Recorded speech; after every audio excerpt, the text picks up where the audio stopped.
Well, I'll stop here. Not stop, but interject here a reference to a really good guide by Jay Stringer called Unwanted, a book called Unwanted that is a great resource. And one of the things that he recommends is to engage your fantasy, engage the need, the story that you are telling yourself. For example, Jason, you just said you described being with these women, these objects on the screen, and that's interesting word that we call them objects because that's exactly what we're doing. We're objectifying. I use that word intentionally.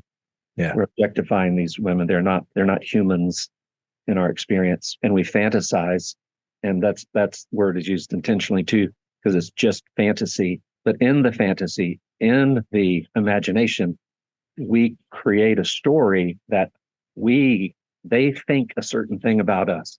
They feel a certain thing about us. And that takes us back to that story that you just in part used, the stories that we tell ourselves, the justifications that we make of ourselves, Shad. It's all linked together. And that really goes back into our childhood, into our stories way back before we ever started even looking at pornography, believe it or not.